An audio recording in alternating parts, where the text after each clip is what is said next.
صلی اللہ علیہ وسلم کے وصال ظاہری کے ایام قریب آئے تو حضور نے سرخ پٹی باندھی، تیز بخار ہے نبی کریم کو، 2 صحابہ سہارا دے کے مسجد میں لائے، نبی پاک علیہ السلام کو بظاہر سہارا دے کے لایا گیا۔ کریم رسول نے لوگوں کو جمع کیا، حضور آج کیا ہونے والا ہے، آج کیا کہا جائے گا، آج کس لیے میٹنگ بلائی ہے؟ نبی کریم کے کل صحابہ جب مسجد میں جمع ہوئے تو کھچا کھچ مسجد بھری ہے۔ وصال ظاہری سے چند یوم پہلے کی بات، نبی پاک نے فرمایا آج تمہیں کوئی جہاد کی ترغیب نہیں دینی، آج کوئی نیا پیغام نہیں دینا، آج تمہیں بتانا ہے کہ رب نے اپنے بندے کو اختیار دیا ہے، چاہے تو دنیا میں رہے، چاہے تو اس کی بارگاہ میں حاضر ہو جائے۔ اس عبد نے بارگاہ ربوبیت کی طرف لوٹنے کا ارادہ کر لیا ہے۔ حضرت صدیق اکبر رونے لگے تو صحابہ نے کہا تمہیں کیا ہوا؟ کہنے لگے سمجھ نہیں رہے، کسی کی بات نہیں کر رہے، نبی پاک تو اپنی بات فرما رہے ہیں، اس نے جانے کا ارادہ کر لیا۔ سنیے میرے بھائی، محبوب پاک نے فرمایا بھائی کسی شخص کو میری طرف سے کوئی تکلیف پہنچی ہو تو بدلہ لے سکتا ہے، بدلہ لے سکتا ہے، کسی کو تکلیف پہنچی ہو۔ صحابہ پھوٹ کے رونے لگے، محبوبہ کرم ہی کرم ہوا ہے، رحمت ہی رحمت آئی، آپ کے بارے میں گمان کرنے والا بھی دائرہ ایمان سے نکل جائے۔ حضور آپ کیا فرما رہے ہیں؟ فرمایا نہیں بھئی اٹھو۔ پیچھے سے جناب عکاشہ بن محصن اٹھے، ہاتھ کانپتے ہیں، آگے بڑھے، کہنے لگے یا رسول اللہ، ایک جنگ کے موقع پر آپ نے درہ مارا تھا، ننگی پیٹھ پر صفیں سیدھی کراتے، بات دل میں رہ گئی ہے، میں نے بدلہ لینا ہے۔ نبی کریم نے فرمایا بلال دوڑ کے جاؤ، فاطمہ کے گھر درہ پڑا ہے، درہ لاؤ۔ سیدنا بلال حبشی کہتے میں گیا، دستک دی، سیدہ طیبہ طاہرہ حضرت فاطمہ فرمانے لگی بلال کیسے آئے ہو؟ اماں جی وہ درہ چاہیے تھا۔ سیدہ کو تشویش ہوئی، کہنے لگے بلال نہ تو جنگ پہ جانا ہے، نہ جہاد ہے، نہ کوئی ایسا موقع ہے، حضور کی تو طبیعت مبارک بظاہر بڑی علیل ہے، درہ کیا کریں گے؟ حضرت بلال عرض کرنے لگے اماں جی ایک صحابی بدلہ لینے لگے ہیں، صاحب طبقات نے جملے لکھے ہیں، کہتے ہیں بی بی صاحبہ نے درہ بھی دیا اور امام حسن حسین کو بھی باہر نکالا۔ فرمانے لگی عکاشہ سے کہنا 100 درے مارے، ان 2 شہزادوں کے جسم پر نبی پاک کے قریب نہ جائے، میں نے 2 بچے پیدا ہی اپنے محبوب پر قربان کرنے کے لیے کیے، ان کو لے جائے۔ حضرت بلال کہتے میں 2 شہزادے لے کے آیا، اور جب دروازے میں میں لے کے پہنچا تو نبی پاک نے دیکھا تو آنکھوں میں آنسو آ گئے، فرمایا ان کو بٹھا دو، مجھے پتا ہے فاطمہ نے کیا کہہ کے بھیجا ہے۔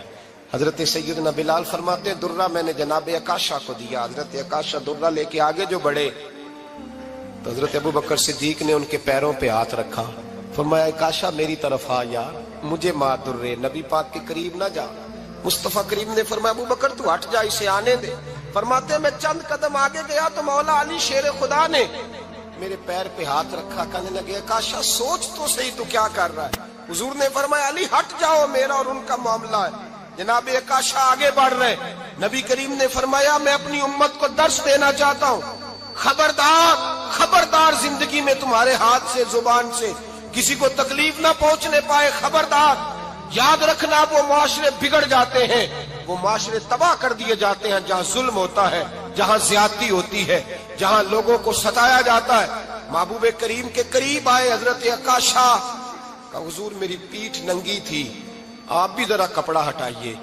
نبی کریم نے پیٹھ سے کپڑا ہٹایا، جناب عکاشہ نے درہ جو اٹھایا تو صحابہ کی چیخیں نکلی، حضرت عکاشہ نے درہ دور پھینکا، حضور کے بطن اطہر سے لپٹ گئے، چومنے لگے، کہنے لگے حضور وہ تو صفیں سیدھی کراتے لگ گیا تھا، آپ نے کہاں مارا تھا؟ یا رسول اللہ میں تو بہانہ بنا رہا تھا کہ جاتی دفعہ مجھے وجود چومنے کا موقع نصیب ہو جائے، مجھے یہ موقع نصیب ہو جائے۔ میرے حبیب نے فرمایا جس نے جنتی دیکھنا ہو میرے عکاشہ کی زیارت کر لے۔ بھائی ظلم کا دروازہ کھلا ہوا ہے اور لوگ بھول جاتے ہیں زیادتی کرتے ہوئے، وہ بہو سے ہی کیوں نہ کریں، وہ اپنے گھر کے بھول جاتے ہیں کہ شاید پوچھنے والا کوئی نہیں، شاید میزان نہیں لگے گا۔ ایران کے بادشاہ نے اپنے بیٹے کو پڑھانے کے لیے ایک استاد صاحب کا بندوبست کیا۔ استاد صاحب کو کہا کہ میرے بچے کو دین پڑھائیے، میں چاہتا ہوں کل اس نے عنان حکومت کو سنبھالنا ہے تو یہ دین سے آگاہ ہو جائے، اس کو کچھ سکھائیے، پڑھائیے۔ بہت نیک بزرگ بڑے درویش عالم پڑھانے لگے، اسباق مکمل ہو گئے، دین کے اسباق قرآن مجید پڑھایا، احادیث طیبہ کا درس دیا، اصول فقہ سے روشناس کرایا۔ جب بچے نے مکمل تعلیم حاصل کر لی اور آمین ہو گئی، دستار ہو گئی، فارغ ہو گئے، تو پھر ایک دن استاد صاحب نے کہا بیٹے کل تم نے ضرور آنا ہے، کچھ بات کرنی ہے۔ شہزادہ گیا ملنے استاد صاحب سے، استاد صاحب نے کنڈی لگا لی، ہاتھ میں درہ پکڑ لیا، مار مار کے پورے وجود کو زخمی کر دیا، کوئی غلطی نہیں، کوئی بات نہیں، مارا۔ اب بچہ آیا آ کے بادشاہ سلامت سے کہا کہ ابا جی سمجھ نہیں آئی، بڑا مارا ہے استاد۔ تو سیانے تھے نا بادشاہ، یہاں تو قاری صاحب روز کٹہرے میں کھڑے ہوتے ہیں، مولوی صاحب آپ نے میرے بچے کو کیوں مارا ہے؟ آپ 8,000 کے مولوی ہیں، میرا کئی کروڑ کا بچہ ہے، سویرے بدل لیں گے، خبردار آپ نے بچے کو ہاتھ لگایا، اپنی حیثیت میں رہے معاذ اللہ۔ جو قومیں استادوں کو کٹہروں میں کھڑا کرتی ہیں وہ ترقی نہیں کر پاتی، جو استادوں کو کٹہروں میں روز کھڑا کرتے ہیں۔ کہا ابا جی بڑا مارا ہے، تو والد بڑے سمجھدار تھے، کہنے لگے بیٹا استاد باپ ہوتا ہے، وہ زیادتی نہیں کرتا، کوئی بات ہوگی میں تیرے استاد کو کٹہرے میں نہیں بلاؤں گا۔ اماں سے بات کی، اماں کہنے لگی بیٹا میں تیرے باپ سے کیسے بات کروں، ڈرا تھا۔ وقت گزر گیا، 22 سال بیت گئے، 22 سال گزر گئے، بادشاہ کا انتقال ہوا، شہزادہ تخت پہ بیٹھا، پہلا حکم یہ دیا کہ میرے استاد کو بلاؤ، پہلا حکم۔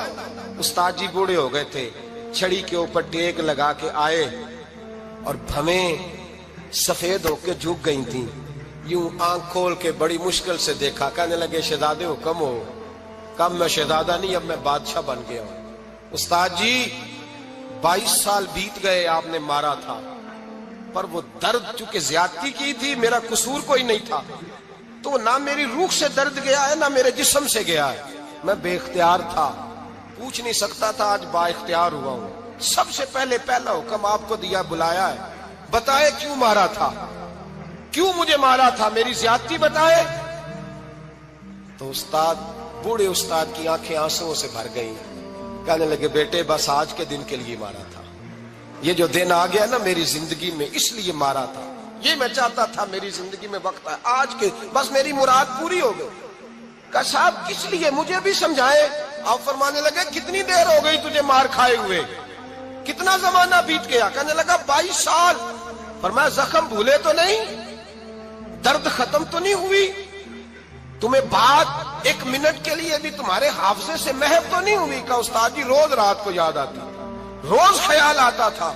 استاد کہنے لگے بھائی تو بے اختیار تھا، پوچھ نہیں سکا، 22 سال تجھے یاد رہا، مجھے پتا تھا تو ایک دن حکمران بنے گا، میں نے تجھے اس لیے مارا تھا کہ بیٹے یاد رکھنا، کسی پہ ظلم نہ کرنا، اگر تجھے 22 سال تک یاد رہا ہے تو جس پر تو ظلم کرے گا اسے بھی قیامت تک یاد رہے گا، اور یہ یاد رکھنا تو آج با اختیار ہوا تو تو نے مجھے بلا لیا ہے، قیامت کے دن غریب با اختیار ہو جائیں گے، مظلوم با اختیار ہو جائیں گے، وہ با اختیار ہوگے للہ الواحد القہار، رب کریم کی بارگاہ کے اندر ان کا اختیار ہوگا، اکیلے اللہ کی حکمرانی ہوگی، پھر وہ بلائیں گے، بڑے بڑے کج کلا دنیا میں جن کی پگڑیاں اونچی تھیں وہ سر جھکائے کھڑے ہوں گے، دنیا میں جو ڈکٹیٹر بنتے تھے ان کی پشتیں لال ہوں گی، ان کو غدار لکھا جائے گا، قیامت تک نہیں بھولے گا۔ ظلم کرنا تو سوچ سمجھ کے کرنا، اتنا کرنا جتنا تم سہ سکتے ہو، اتنی زیادتی کرنا جتنی قیامت میں تم برداشت کر سکتے ہو۔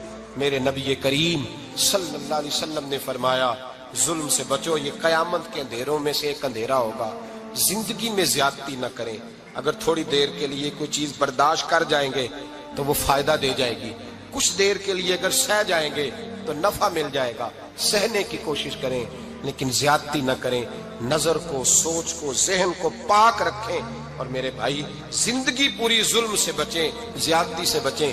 امیر المومنین حضرت جناب سیدنا عمر فاروق رضی اللہ تعالیٰ عنہ رات گھر میں تھے تو رونے لگے، بڑی دیر تک روتے رہے، والدہ اٹھی تو صاحبزادے سے کہنے لگی پتہ کرو تمہارے باپ کو کیا مسئلہ ہے۔ شہزادے آئے، کہنے لگے امیر المومنین والد گرامی کیا ہوا؟ تو حضرت عمر فاروق کہنے لگے بیٹا اپنی اماں کو بلاؤ۔ والدہ آ گئی، کیا بات ہے، کچھ طبیعت خراب ہے تو حکیم کا بندوبست کیا جائے۔ تو حضرت عمر کہنے لگے کچھ بھی نہیں، آج مسجد سے نکلا ہوں تو نبی پاک کے صحابہ میری تعریفیں کر رہے تھے۔ یہ حضرت فاروق اعظم کے وصال کے قریب کے دن ہے، تعریف تو حضرت یہ رونے کی بات ہے کہ خوش ہونے کی؟ آپ فرمانے لگے نہیں، سوچتا ہوں باہر تو میں اچھا رہا ہوں، پتہ نہیں گھر میں ہی کوئی زیادتی نہ ہو گئی ہو، پتہ نہیں تمہارے ساتھ بھی میرے معاملات ٹھیک تھے کہ نہیں۔ صحابہ تو تعریف کرتے ہیں، رو رہا ہوں تمہاری وجہ سے ہی نہ الجھ جاؤں، بیوی ہی نہ کہے میرا حق ہی ادا نہیں کیا۔ یہ لفظ کہتے کہتے پہاڑ ہے یہ شخص، کیسر و کسرا کامتے ہیں۔ حضرت عمر رو پڑے، بی بی سے کہنے لگے مجھے اللہ کی رضا کے لیے معاف نہیں کر دیتی؟ میرے اوپر بوجھ تھا امت کا، میں ساری رات مدینے کی گلیوں میں پھرتا تھا، دن سارا مسجد میں گزرتا تھا، میں تجھے وقت نہیں دے پایا، معاف نہیں کر دیتی؟ تو زوجہ کہنے لگی نہیں عمر، میں نے بھی زندگی میں اپنا کوئی سکھ چین نہیں دیکھا، کوئی چاؤ پورا نہیں کیا، میں کیسے معاف کر دوں؟ میں نہیں معاف کرتی۔ حضرت عمر زمین پہ بیٹھ گئے، رونے لگے، کہنے لگے چل معاف کر دے۔ کہنے لگی ایک وعدہ کرو، قیامت کے دن رب کریم کی بارگاہ میں میری سفارش کرو گے؟ اللہ کی بارگاہ میں عرض کرو گے کہ اللہ اچھی تھی، مجھے کپڑے دھو کے دیتی تھی، روٹی پکا کے دیتی تھی، میری عزت کی محافظ تھی؟ جناب عمر کہنے لگے تیرے ساتھ وعدہ ہے، رب اپنے فضل سے عمر کو جنت دے گا تو عمر تجھے جنت میں ساتھ لے کر کے جائے گا، تیرے ساتھ وعدہ ہے۔ میرے بھائی جن کے دلوں میں احساس تھا کہ ہم سے کوئی زیادتی نہ ہو جائے کسی جگہ، وہ تو یہاں تک معاملہ کرتے تھے، یہاں تک ان کا خیال رہتا تھا۔ عزیزو، ایک تو نظر میں حیا پیدا کریں، والدین کی بہت بڑی ذمہ داری ہے۔ لاکھوں بچے مرضی کی شادیاں کر رہے ہیں، ہزاروں گھر اجڑ رہے ہیں، یہ وہ والا زہر ہے جو ہر گھر میں تیزی سے پھیلتا چلا جا رہا ہے۔ پہلے ہم کہتے تھے کہ بچہ باہر نہ نکلے، اب کہتے ہیں اللہ کہیں موبائل لے کے تنہا نہ بیٹھ جائے، کہیں تنہا نہ بیٹھ جائے، کیا بنے گا اس کا اگر یہ گندگی اور یہ ایسا نشہ ہے جو اجاڑ کے رکھ دے۔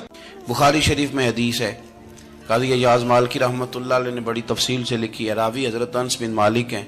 ایک بندہ بڑی دور سے آیا نبی پاک صلی اللہ علیہ وسلم کی زیارت کے لیے، بڑی دور سے۔ عرب کے جو سردار ہوتے تھے ان کے بڑے ناز نخرے ہوتے تھے، وہ خیر آج بھی ہیں، پروٹوکول کا ماحول آج بھی، یعنی وزیر صاحب کے آگے دو چار گاڑیاں نہ ہوں تو ان کو مزہ ہی نہیں آتا، پولیس والے آگے پیچھے بھاگیں تو حالانکہ ان کو نہیں پتا کہ جو پولیس والے آگے پیچھے بھاگ رہے ہیں نا، یہ حکومت بدلی تو گرفتار کرنے بھی انہوں نے ہی آنا ہے، لیکن وہ بڑا مزہ آتا ہے جب لوگ گاڑی کے پیچھے بھاگتے ہیں۔ کیا بات ہے جناب، بڑی بات۔ اور ہماری طبیعتوں میں پتہ نہیں کون سی، تو نبی پاک صلی اللہ علیہ وسلم کی خدمت میں وہ شخص بڑی دور سے آیا، تو عرب کے بادشاہوں کا مزاج تھا، پروٹوکول بڑا چاہتے تھے، ان کا تو یہ طریقہ تھا کہ حکمرانی کرنی ہے جیسے بھی ہو۔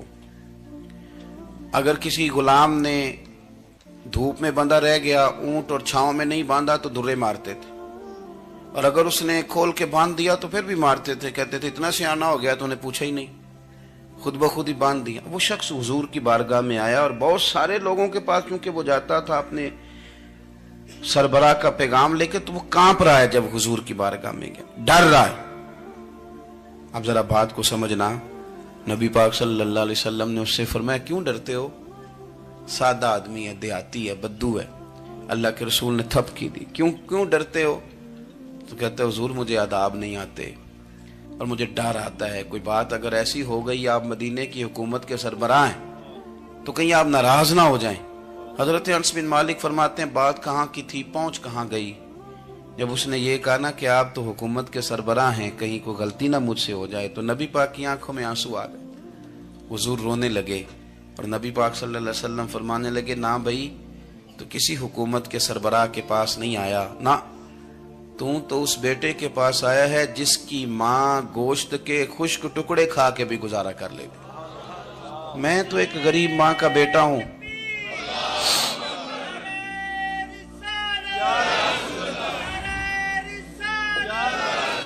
بھائی اگر آپ کا یہ ذوق بن جائے، دیکھو نا آج تو لوگ بھول جاتے ہیں نا، کپڑے بدل لیتے ہیں تو وہ سمجھتے ہیں کہ شاید سارا کچھ ہی بدل گیا، یعنی گاؤں سے آ کر پڑھنے والے بھول ہی گئے ہیں کہ کس کی ماں نے کتنا زیور بیچا تھا۔ لوگ بھول جاتے ہیں چیزوں کو، اپنے ماضی کو یاد رکھیں، آپ لوگوں کے ساتھ پیار کریں، آپ لوگوں کو موقع دیں، آپ تھوڑی سی اور کوشش کریں اس شخص تک جانے کی جو آپ کو مایوس نظر آ رہا ہے، پریشان نظر آ رہا ہے۔ یہ ہمیں میلاد والے محبوب صلی اللہ علیہ وسلم نے درس دی۔ ایک اور پہلو، حضور سید عالم صلی اللہ علیہ وسلم نے، ہمارے ہاں نا ابھی بھی برادری کی تقسیم ہے، ابھی بھی اور کچھ میں نے ایسے کمزور لوگ بھی دیکھے. یہ اس طرح کی حرکتیں ہارے ہوئے لوگ کرتے ہیں. ہارے ہوئے لوگ جو اپنے آپ کو سمجھتے ہیں کہ میں کوئی بڑا آدمی ہوں. بڑا آدمی تو اپنے اخلاق سے ہوتا ہے, اپنے کردار سے ہوتا ہے, اپنی سخاوت سے ہوتا ہے, لوگوں سے پیار کرنے سے ہوتا ہے. باقی یہ کہ بیٹھ کے کہانی سنانا کہ میں بڑا کچھ کرتا ہوں, تو جو کچھ کرتا ہوتا ہے اسے سنانے کی کوئی ضرورت. ایک وہ بہت سارے لوگ آپ تعزیت کرنے جائیں نا والد کے انتقال کے بعد, تو ان بیچاروں کو بتانا پڑتا ہے کہ ابا جی میرے بغیر دوائی نہیں کھاتے تھے. تو میں کہتا ہوں اگر تیرے بغیر نہیں کھاتے تھے پھر بتانے کی ضرورت نہیں, پھر تو سارے گاؤں کو پتا ہوگا کہ تیرے بغیر نہیں کھاتے تھے. اور اگر کوئی دال میں کالا ہے تو پھر تیری وضاحت کوئی بندہ قبول نہیں کرے گا. تو آپ کو بتانا کیوں پڑ رہا ہے, اور آپ بار بار اس بات کا ذکر کیوں کر رہے ہیں کہ ہم بہت بڑے قبیلے کے ہیں؟ صاحب اگر آپ بڑے قبیلے کے ہیں تو پتا ہوگا سارے علاقے کو آپ کتنا لوگوں کا خیال کرتے ہیں, آپ کس قدر محبت کرتے ہیں, آپ کا انداز کریمانہ کس طرح کا. پھر آپ کو بتانے کی کوئی ضرورت نہیں ہوتی, پھر خود بخود خبر ہوتی. حضرت سیدنا ابو ذر غفاری رضی اللہ تعالیٰ عنہ, قبیلہ بنو غفار ایک بڑی شاخ تھی قبیلوں میں سے. جو لوگ اس زمانے میں مالدار قبیلوں سے تعلق رکھتے تھے ان میں سے ایک بڑا نام تھا. ساری زندگی چودراہٹ کی, لیکن میلاد ایک انقلاب کا نام ہے. میں میلاد منانے والے دوستوں سے گزارش کرتا ہوں کہ آپ ہر سال میلاد منائیں, اور ہر سال میلاد کے بعد آپ تھوڑے بدل بھی جائیں, یعنی تھوڑے سے بدل جائیں. کچھ لوگ کہیں یار یہ داڑھی میں نے نا 12 ربیع الاول والے دن رکھی تھی, یہ میری میلاد والی داڑھی ہے. اور داڑھی رکھیں بھی نبی پاک کی مرضی کی. کس کی مرضی کی؟ نہ ناراض ہو جائے جی میں ٹور چلا بس. کس مرضی کی جی؟ اپنی مرضی کے نہیں. داڑھی کا وزن کو نہیں ہوتا کہ پوری مٹھی رکھیں گے تو آپ کو کوئی دقت ہوگی, کوئی وزن نہیں. پوری رکھیں, جو حضور کا طریقہ مبارکہ ہے جو ہمیں ملتا ہے اس پر آپ توجہ فرمائیں. تو میں جو بات عرض کرنے جا رہا ہوں وہ میلاد انقلاب ہے. حضور سید عالم صلی اللہ علیہ وسلم کی بارگاہ میں آنے سے پہلے لوگ کچھ اور ہوتے تھے, اور یہاں سے ہو کے جاتے تھے تو پھر ان میں تبدیلی آتی تھی. میں سارا دن کرامتیں سناؤں نا کسی کو اپنے پیر صاحب کی, اور اپنے گھر میں بھی کہ میرے حضرت بڑے, میرے استاد بڑے, لیکن بیوی کے ساتھ اگر میں ترش لہجے میں بات کروں گا تو وہ کہے گی یہ سکھاندے نے تینوں پیر صاحب. دوست کہیں گے یہ سکھاتے ہیں آپ. تو آپ کی کہانیاں نہیں چلتی, آپ کا کردار چلتا ہے. حضرت ابو ذر غفاری رضی اللہ تعالیٰ عنہ فرماتے ہیں چونکہ میں چودھری تھا, سیدنا بلال حبشی رضی اللہ تعالیٰ عنہ کے پاس میں بیٹھا تھا. کسی بات میں بات آگے بڑھی اور بڑھتے بڑھتے بات شکنجی تک چلی گئی. رائے کے اختلاف نے باتوں میں تلخی پیدا کر دی, اور جب تھوڑے لفظ اور تیز ہوئے تو میں نے انہیں کہہ دیا چپ کر, تو ابشن کا بیٹا ہے. کس کے بیٹے تھے حضرت بلال؟ کہتے ہیں جب انہوں نے مجھے کہا تو میرا دل بڑا ٹوٹا, لیکن میں نے ارادہ کیا کہ میں نے حضور کی بارگاہ میں نہیں عرض کرنی. اب ہر بات کی ہم حضور کی بارگاہ میں شکایت کریں. لیکن میں جا کے مسجد میں بیٹھا, اور جب سرکار آئے نا, ارادہ نہیں تھا کہ عرض کروں گا, لیکن حضور کا چہرہ دیکھا تو دکھ میرا خود ہی تازہ ہو گیا. رونے کا بھی تو تب ہی مزہ آتا ہے نا کوئی اپنا ملے تو. فرماتے ہیں کہ میرے آنسو نہ بغیر اختیار کے چھلک پڑے, اور میں کھل کے روئے, کھل کے. قربان جاؤں محبوب کے, بھی حضور نے پاس نہیں بلایا بلکہ نبی پاک اٹھ کے خود میرے پاس آئے اور مجھے کندھوں سے پکڑ کے سینے سے لگایا. اور جب میں کھل کے رو لیا تو حضور میرے آنسو پوچھنے لگے. کچھ شعر ایسے ہوتے ہیں جو کسی نے کہے ہوتے ہیں, اور کہنے والا جو ہوتا ہے وہ صاحب حال ہوتا ہے, تو اس میں کچھ خوبصورتی زیادہ ہی ہو جاتی ہے. ایک پنجابی کے شاعر ہمارے گجرات میں گزرے, بزرگ تھے, ان کا ایک شعر ہے, وہ کہتے ہیں ایک واری میری آنکھیاں چوں اونا نے اتھرو پونجے سن. ایک واری میری آنکھیاں چوں اونا نے اتھرو پونجے سن, ہن تے چسکا پہ گیا رونے دا. ایک واری میری آنکھیاں چوں اونا نے اتھرو پونجے سن, ہن تے چسکا پہ گیا رونے دا, تے ہر ویلے آہو زاری دا. تو میں روز رونے لگا ہوں, مزہ ہی بڑا آیا ہے جب سے محبوب نے چپ کرانا شروع کیا میرے عزیز. اور پھر حضرت بلال حبشی رضی اللہ تعالیٰ عنہ چونکہ حضور کے غلام تھے, اور انہیں پتا تھا کہ سرکار میری ناز برداری کرتے ہیں, حضور نے چپ کرایا. فرمایا کیوں روتے ہو؟ تو عرض کرنے لگے یا رسول اللہ صلی اللہ علیہ وسلم, اگر میں ابشن کا بیٹا ہوں تو میری تو غلطی کوئی نہیں نا, یہ تو تقسیم اللہ کی ہے نا. الذی خلقک فسواک فعدلک فی ای صورت ما شاء رکبک. جس طرح وہ چاہتا ہے، جس کو چاہتا ہے اس طرح کی اس کی صورت بنا دیتا ہے. تو مجھے ابشن کا بیٹا کہا جاتا ہے، میری غلطی کیا ہے؟ حضرت بلال نے بھی نہیں بتایا کس نے کہا. لیکن نبی پاک صلی اللہ علیہ وسلم نے کیا فرمایا؟ امام یوسف صالحی نے لکھا ہے، ذرا غور کرنا بات پر، تسلیاں لوگ اور رنگ میں بھی دیتے ہیں پر یہ تسلی بڑی انوکھی ہے. حضور فرمانے لگے، بلال اگر تو ابشن کا بیٹا تو پریشان کیوں ہوتا ہے؟ کالے رنگ والی ماں کا بیٹا ہے تو پریشان کیوں ہوتا ہے اگر تیری والدہ کا رنگ کالا ہے تو؟ عرض کی حضور آپ کیا فرمانا چاہتے ہیں؟ تو سرکار فرمانے لگے، میں دو ماؤں کا بیٹا ہوں، ایک جناب آمنہ جنہوں نے مجھے پیدا کیا اور ایک حضرت ام ایمن جنہوں نے میری پرورش کی، مجھے بڑا کیا. حضور فرمانے لگے، میری ماں آمنہ کا رنگ گورا تھا اور میری ماں ام ایمن کا رنگ کالا ہے. تو فرمایا اگر تجھے کسی نے کالے رنگ والی ماں کا بیٹا کہا تو اسے کہہ دینا مدینے والے محبوب کے بھی تو ایک والدہ کا رنگ کالا ہے، تو کہہ دینا. حضرت بلال کہتے ہیں کہ وہ اس طرح کی تسلی تھی، طفل تسلیاں نہیں جس طرح کی ہمیں دی جاتی، وہ اس طرح کی خوبصورت تسلی تھی کہ اس کے بعد میرا دل ایسا ٹھنڈا ہوا، پھر کسی کا تانا نہیں رہا، پھر کسی کی